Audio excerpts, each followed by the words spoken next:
What's up guys, and welcome back to my channel, or welcome to my channel if this is your first time watching me. My name is Priscilla. I'm a Nigerian women's wear designer based in the UK. In this video I'm going to be showing you how to fix an invisible zip into a simple straight seam. The difference between an invisible zip and a normal dress zip is the invisible zip has a really nice tight teeth on the outside, so when it's fixed in it literally looks like it's a seam, and it looks really nice and clean on skirts, dresses, trousers, and so on. It took me a while to really get a handle of fixing invisible zips in, but once I did, it's actually worth the trouble, I promise you. So if you don't know how to fix one, make sure to keep watching this tutorial. Subscribe and join the DIY fam if you haven't already, because you get the chance to watch a video from me every week, vote in community posts, as well as leave your thoughts and ideas down below in the comments section. Make sure to turn on the notification bell as well, so you know whenever I have new tutorials up every single week. So without further ado, and enough rambling of mine, let's jump straight into this tutorial.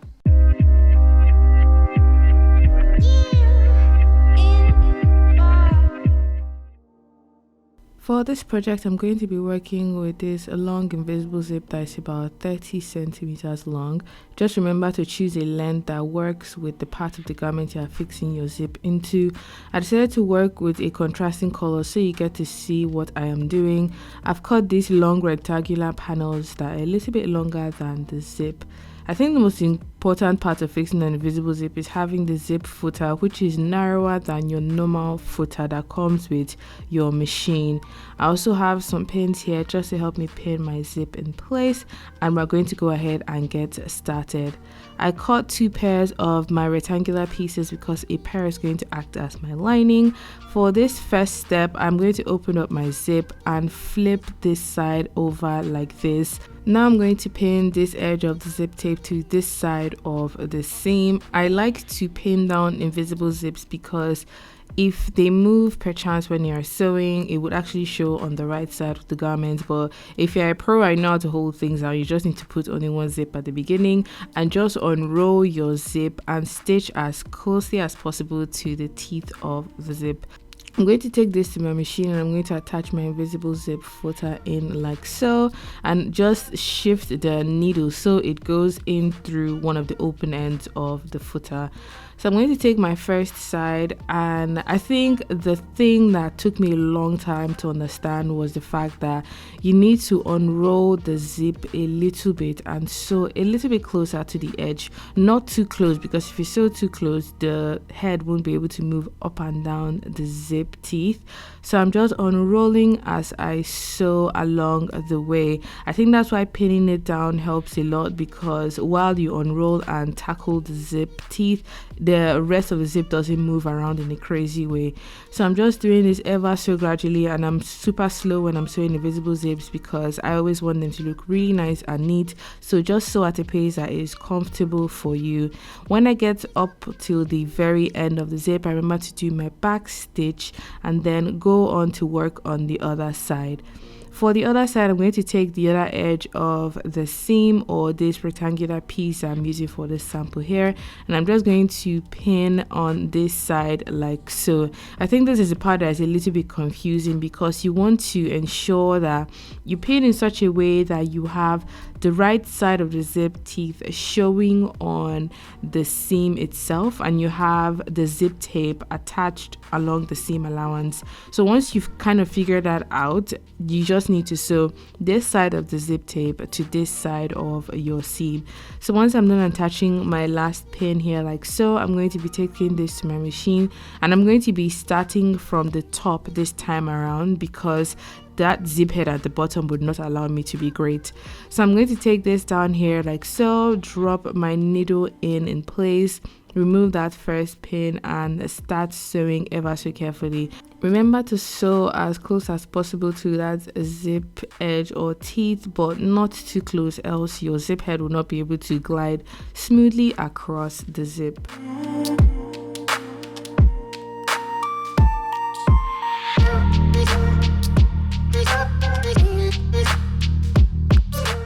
Now I'm going in to finish this particular edge or bottom bit of the zip, remembering to do my back stitch once I arrive at the bottom, and then you should be left with sort of an open seam that is at the bottom of the zip. So I'm just going to pull my zip up like so I have my zip head on the side I want it to be, and then I'm going to be closing up this bottom seam that we left open to allow us fix our zip in place. So I like to just add 1 or 2 pins to just hold it down, and I'm going to be sewing from the very edge of the stitch that allowed us to attach the zip onto the top seam. I sew from that point all the way to the bottom, so by the time I press this nice and flat, the zip should look like this. As you can see, if done correctly, it looks really nice and really clean, and it looks really beautiful on the back of dresses, especially sort of more elegant dresses. So now for the lining ends, it's up to you. You can decide to leave your raw edge either covered with a bias tape or overlocked, but I'm going to show you how to finish the inside of the zip using lining panels. So if you're sewing a dress, it will be the center back edge of your dress. If it's a skirt, it's the center back edge of your skirt. So now I'm just going to turn this over to this side like so, and I'm going to take one of the panels to cover the zip edge through that lining seam.